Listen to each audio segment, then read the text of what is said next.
लेकिन एटमी प्रोसेस के सिलसिले में इब्तदाई काम वही होता है। हमारी इंटेलिजेंस को इससे ज्यादा कुछ मालूम ना हो सका। हमारी टैक्सी वीरान सड़क पर 60 मील फी घंटा की रफ्तार से दौड़ रही थी। मैंने अमजद से बंबई में मुकीम पाकिस्तानी एजेंट के बारे में पूछा तो उसने बताया कि उसकी उम्र 50 बरस, कद दरमियाना, रंग सांवला और बालों में सफेदी है। असल नाम अब्दुर्रहमान है, सियालकोट का रहने वाला है। 15 साल से बंबई में हकीम सुलेमान शाह के नाम से चरनी रोड पर मतब कर रहा है। उसने शादी नहीं की। उसने अवाम की भलाई के लिए दुकान ही के एक छोटे से हिस्से में अखबार लाइब्रेरी बना रखी है। इसी दुकान के पीछे उसका मकान है जहां वो रहता है। उसका कोड नाम नीला मरवारेद है। क्या तुम्हें ये सब कुछ याद रहेगा? मैंने कहा ये सब कुछ मेरे जहन के कंप्यूटर में महफूज हो चुका है। फिर उससे बड़ा अहम सवाल किया कि उसका मसरफ अब क्या रह गया है और वो क्या चाहता है। वो बोला मुझे तो सिर्फ पैगाम पहुंचाना था जो पहुंचा दिया। अब आगे तुम्हारा मिशन शुरू होगा। मैं वापस चला जाऊंगा। मैंने कोई जवाब न दिया क्योंकि मुझे अकबी आईने में पीछे से आती हुई गाड़ी की रोशनियां नजर आ रही थी। अमजद बेचैनी से बोला सवाल ये है कि अब हम किस तरफ जा रहे हैं? अब तक तो सिपाहियों के कत्ल और मेरे फरार का इल्म सबको हो चुका होगा और मुमकिन है पुलिस ने हमारा ताक़ुब शुरू कर दिया।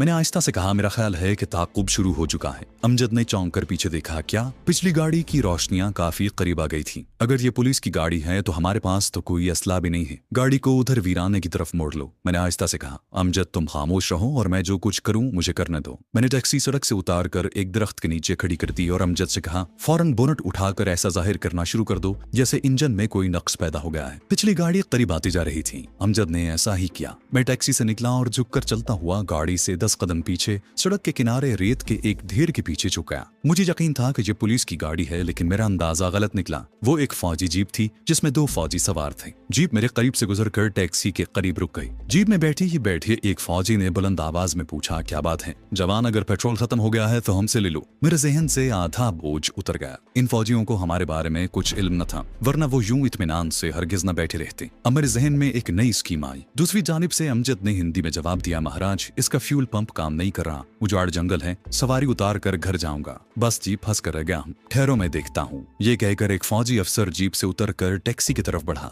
जीप पर छत नहीं था। दूसरा फौजी ड्राइविंग सीट पर ही बैठा रहा। मुझे उसका धुंधला सा खाका नजर आ रहा था। वो बिल्कुल अटेंशन बैठा था। उससे मालूम हुआ कि उसका साथी कोई अफसर है। इतने में अमजद की आवाज सुनाई दी। महाराज गाड़ी के इंजन में अब दम नहीं रहा। आप जहमत न करें, मैं खुद ही मुरम्मत कर लूंगा। मैं अपनी स्कीम को अमली जामा पहनाने के लिए तैयार हो गया। मुझे उनमें से एक फौजी की वर्दी, पिस्तौल और जीप की जरूरत थी क्योंकि टैक्सी हमारे जुर्म का सबसे बड़ा सबूत थी और हम किसी वक्त भी पकड़े जा सकते थे। मैं ढीले के अकब से निकलकर जीप की तरफ रेंगने लगा। खतरा सिर्फ ये था कि कहीं पीछे से कोई गाड़ी ना जाए, लेकिन सड़क बिल्कुल तारीक थी। जीप से 6 फुट दूर मैंने अपना खंजर निकाल लिया और उठ खड़ा हुआ। फौजी जीप में उसी तरह अकड़ा बैठा था और उससे चंद कदम दूर उसका अफसर टैक्सी के इंजन पर झुका उसे चेक कर रहा था। मैं एक ही जस्त में फौजी के सर पर पहुंच गया। उसके हल्क से हल्की सी भी आवाज न निकल सकी क्योंकि उसकी गर्दन मेरे बाएं बाजू के शिकंजे में थी। मैंने तसलन खंजर का इस्तेमाल नहीं किया था। इस तरह उसकी वर्दी खून में लिथड़ जाती। मेरे बाजू का एक ही झटका उसकी गर्दन का मनका तोड़ने के लिए काफी था। फिर मैंने उससे इस तरह आगे की तरफ झुका दिया जैसे वो स्टीयरिंग पर सर रखे सो रहा हो। मैं जीप के अकब से रेंगता हुआ टैक्सी के बाएं पहलू की तरफ आ गया। उसी वक्त फौजी अफसर रुमाल से हाथ साफ करता हुआ अपनी जीप की तरफ बढ़ा और बोला ओए तुम फिर सो गए परसराम। जीप के पास जाकर उसने अपने ड्राइवर को झंझोड़ा तो वो सीट पर लुढ़क गया। अफसर ने फौरन पिस्तौल निकाल लिया।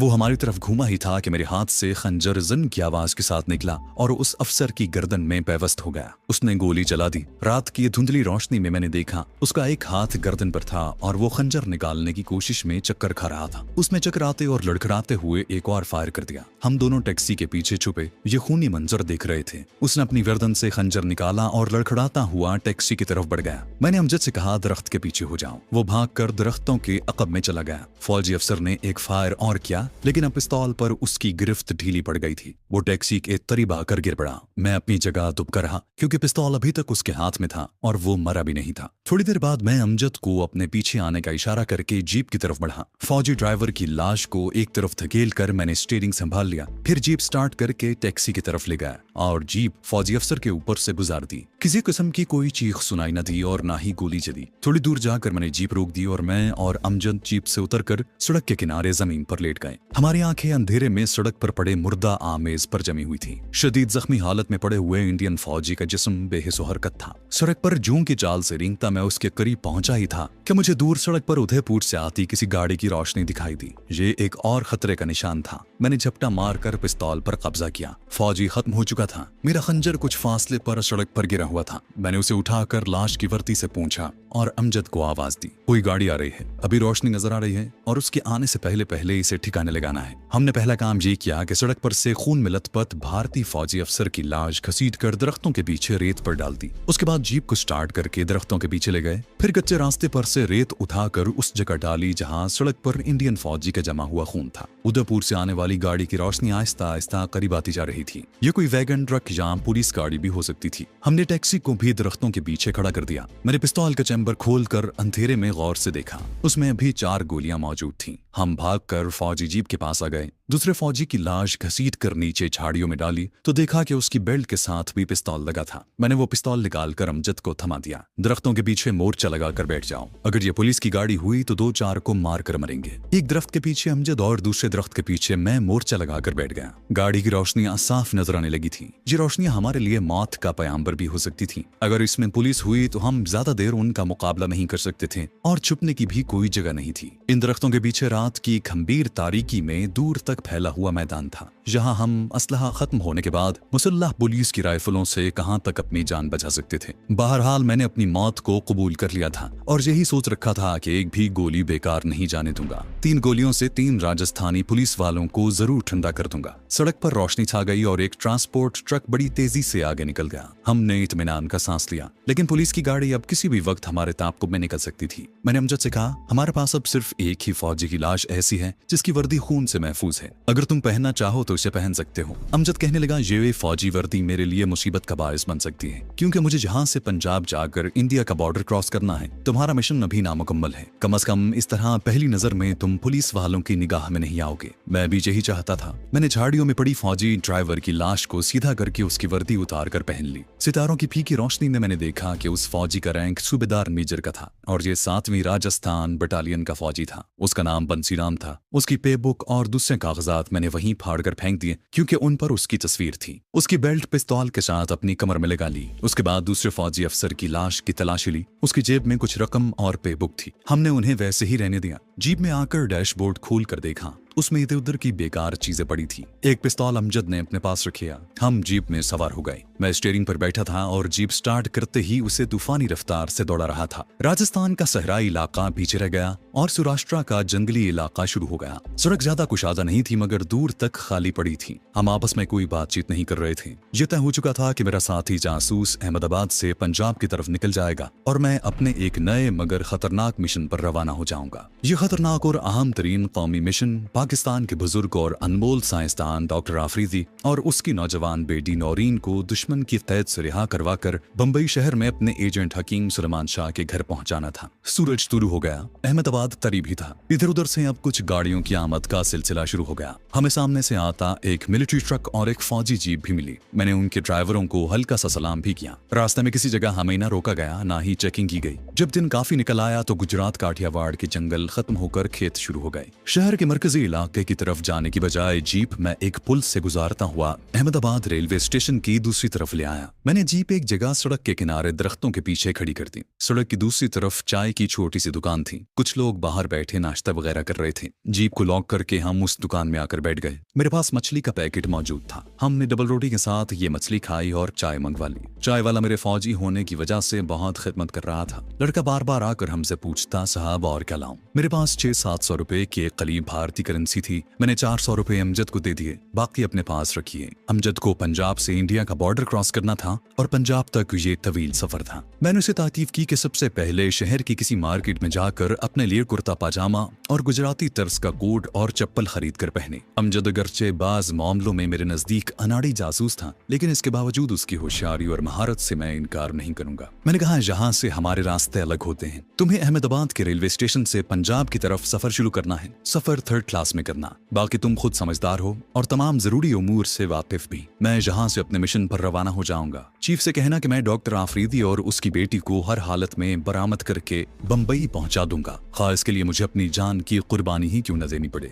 एक और बात चौधरी साहब से कह देना कि अगर मुझे कोई ऐसी ही मुसीबत पड़ गई तो मैं दिल्ली में अपने सिफारत खाने से राब्ता पैदा करने की जरूर कोशिश करूंगा, इसलिए वो अपने सिफारत खाने वालों को मेरे बारे में पेश की इत्तला कर दें। अमजद ने चाय का आखिरी घूंट चढ़ाकर प्याली मेज पर रखी और और बोला, मैं तुम्हारा ये पैगाम चीफ तक पहुंचा दूंगा। मेरा ख्याल है कि ये पिस्तौल मैं अपने पास ही रखूं, इसमें 5 गोलियां हैं, क्या ख्याल है? मैंने उसकी तरफ देखा और पूछा, तुम्हारा क्या ख्याल है? मेरा मतलब है, एक पाकिस्तानी एजेंट होने के नाते तुम्हें ये पिस्तौल अपने पास रखना चाहिए या नहीं? अमजद ने फौरन जवाब दिया, नहीं। मैंने कहा, तो फिर इसे मौका देखकर कहीं फेंक देना। अच्छा, अब हमें चलना चाहिए। वो जीप में आकर बैठ गया। मैंने जीप स्टार्ट की और चलाता रेलवे स्टेशन के पहलू में आ गया। अब यहाँ से हमारी राहें जुदा होती हैं। अमजद ने बड़ी गर्मजोशी से मेरा हाथ थामा और कहा, दोस्त, खुदा तुम्हारी हिफाजत करे। मैंने मुस्कुराकर कहा, आमीन। मैंने जीप को घुमाया और बड़ौदा की तरफ जाने वाली सड़क का रुख किया। ये जीप अब मेरे लिए खतरे का सिग्नल थी, इससे छुटकारा हासिल करना जरूरी था। मेरा टारगेट अहमदाबाद और बड़ौदा के दरमियानी जंगल थे। कभी ये जंगल गुजरात के दरिंदा सिफत भोपत डाकू का मस्कन थे, अब भी ये सौराष्ट्र के डाकुओं की आमाजगाह बना हुआ था, जिनकी गारतगरी की खबरें अक्सर गुजरात के अखबारों में छपती रहती थी। इन्हीं जंगलात में किसी जगह धारावार का जंगल था, जिसपे किसी पुराने खंडर के ज़ेर ज़मीन तहखाने में पाकिस्तान के नामवर साइंसदान डॉक्टर आफरीदी और उसकी बेटी नौरीन को कैद रखा गया था, और यही पुराना खंडर नुमा कला मेरा टारगेट था। मेरी जीप शहर के आलीशान इमारतों वाले इलाके से निकलकर एक मज़ाफाती सड़क पर आ गई तो मैंने उसे एक छोटे से पुल के नीचे खड़ा कर दिया। अब मैंने अपनी उन चीजों का जायजा लिया, सांप का स्याह मनका, जहरीले सुफूफ की शीशी, एक खंजर, गले में पड़ा मुकद्दस नक्श तो मेरे जिस्म का हिस्सा बन चुका था। खंजर को मैंने कमीज के अंदर छुपा लिया, सांप के मनके को बुशर्ट की जेब में रख लिया कि अगर हंगामी सूरत हाल पैदा हो गई तो मैं उसे बड़ी आसानी से निकाल कर अपने मुंह में रख सकता था। अब जहर के सुफूफ की शीशी बाकी रह गई थी। मैं जीप को पुल के नीचे से निकाल कर दोबारा सड़क पर आगे बढ़ा। 1 मील के बाद दरख्तों के नीचे चाय की दुकान पर जीप को रोका और दुकानदार से आला सिगरेटों का एक पैकेट खरीदा। लाइटर मेरी जेब में था। मैं जीप पर बैठा और बड़ी तेज रफ्तारी से सड़क पर काफी दूर निकल गया। अब सड़क के दोनों जानिब मज़ाफाती कोठियों का सिलसिला शुरू हो चुका था। एक सुनसान जगह पर मैंने जीप को कच्चे में एक तरफ ठहराया और सिगरेटों में जहरीले सुफूफ की आमेजिश करने लगा। डिबिया में 10 सिगरेट थे। इन सिगरेटों के फिल्टर नहीं थे। मैंने निशानी के तौर पर ऊपर वाले 5 सिगरेटों पर पेंसिल से छोटा सा निशान बना दिया। डिबिया बंद करके जेब में रखी। दूसरा काम ये किया कि कांधे पर बने रैंक का फूल और दूसरी सुर्ख लाइनों को उखाड़ कर फेंक दिया, क्योंकि ये वर्दी एक ऐसे सूबेदार मेजर की थी जिसकी लाश पीछे कहीं सड़क के किनारे अपने अफसर की लाश के पास पड़ी थी। फिर सर पर मौजूद टोपी थी और उसकी कलगी भी मैंने उतार कर फेंक दी। अब फौजी वर्दी शिकारी लिबास बन गई थी। पिस्तौल भी मेरे लिए खतरनाक था। मैंने उसे बेल्ट से उतार कर जीप के डैशबोर्ड में रख दिया। अब पोजीशन ये थी कि मेरी कमीज के अंदर खंजर छुपा हुआ था। जेब में सांप का मनका और कुछ नोट थे। उनके साथ ही जहरीले सिगरेटों की डिब्बियां और लाइटर था। इसके सिवा मेरे पास कुछ न था। मैं जीप को निकालकर एक बार फिर आगे बढ़ा। एक जगह सड़क किनारे संगे मील पर हिंदी और गुजराती में बड़ौदा 172 मील लिखा था। मैंने जीप की रफ्तार तेज कर दी। तकरीबन 20 मील सफर करने के बाद जंगली इलाका आ गया। मगर सड़क की दोनों जानिब कोई ना कोई कस्बा या गांव भी आ जाता। घने जंगल उस सड़क से काफी हटकर अंदर की जानिब थे। मेरा प्रोग्राम ये था कि बड़ौदा और अहमदाबाद के दरमियान पहुंचकर जीप को किसी गहरी खड्ड या खाई में गिरा दूंगा और फिर वहां से घने दरख्तों में उतर जाऊंगा। रास्ते में एक छोटा सा कस्बा आया तो मैंने सड़क किनारे बने हुए एक विष्णु ढाबे से सब्जी और चावल खाए, चाय पी और दोबारा बड़ौदा की तरफ रवाना हो गया। एक जगह बड़ौदा 100 मील का पत्थर लगा देखा तो होशियार होकर बैठ गया, मगर जहां से जंगल का सपाट इलाका शुरू हो गया था। सड़क से हटकर दरख्तों के झुंड थे, मगर खाइयां और घाटियां निदारद। बिल्कुल नादानिस्ता तौर पर आगे किसी छोटे शहर के मज़ाफात शुरू हो गए थे। एक तरफ से रेलवे लाइन भी नमूदार हो गई। दूर कारखाने की 2-3 चिमनियां भी दिखाई दी। सोचा इस छोटे शहर में किसी जगह जीप से निजात हासिल करके जंगल की तरफ पैदल चल दूंगा। उस सड़क से गुजरकर दाएं जाने बड़ी सड़क पर आया तो मेरा दिल उछल कर मेरे हलक के करीब आ गया। कोई 50 कदम के फासले पर गुजरात पुलिस के 2 ट्रक खड़े थे। 20-25 मुसल्ला सिपाही भी मौजूद थे। एक पुलिस ऑफिसर एक कार की तलाशी दे रहा था। दूसरा सिपाही पुलिस ऑफिसर के मालिक के कागजात चेक कर रहा था। मेरी पोजीशन ऐसी थी कि मैं जीप को वापस लौटा कर भाग नहीं सकता था, क्योंकि पुलिस वालों ने मुझे देख लिया था और जीप एक तरफ खड़ी करने का इशारा कर रहे थे। मैं समझ गया कि मुश्किल में फंस गया हूँ, लेकिन मैंने अपने होशो हवास बरकरार रखे और जीप को सड़क से उतार कर नीचे उतार दिया। इतने में दोनों पुलिस ऑफिसर कार वाले को फारिग करके मेरी तरफ बढ़े। इनमें से एक नौजवान और दूसरा उधेड़ उम्र था और उसकी तोंद निकली हुई थी। पिस्तौल दोनों की बेल्टों से लटक रहे थे। मेरे करीब आकर उन्होंने मुझे सैल्यूट किया। मैंने सैल्यूट का जवाब दिया और अंग्रेजी में पूछा, ऑफिसर यहाँ क्या हो रहा है? उधेड़ उम्र का पुलिस ऑफिसर मेरी तरफ गौर से देख रहा था। नौजवान पुलिस ऑफिसर माजरत तलब लहजे में बोला, सर इधर कल रात डाका पड़ा है। डाकू 2 आदमियों को कत्ल करके जेवरात लूट कर भाग गए हैं। नॉर्मल रूटीन की चेकिंग है। दूसरा घाघ पुलिस ऑफिसर भी करीब आकर जरा सा मुस्कुरा कर बोला, सर ये हमारी ड्यूटी है, प्लीज आप कागजात दिखा दीजिए, आपको ज्यादा देर नहीं रोकेंगे। मैंने जेब में यूं ही हाथ डाला, फिर जीप के डैशबोर्ड को खोल कर देखा। अंदर पिस्तौल कम वक्त उसी तरह पड़ा था। फिर मैंने माजरत के अंदाज में कहा, कागजात जल्दी मैं बटालियन ऑफिस में भूल आया हूँ, दरअसल एक जरूरी मिशन पर बड़ौदा जा रहा हूँ। नौजवान पुलिस ऑफिसर मुझसे मरूब था, मुस्कुराकर बोला, कोई बात नहीं सर, आप जा सकते हैं। लेकिन दूसरा उदेड़ उम्र पुलिस ऑफिसर मेरे सरापे का जायजा ले रहा था।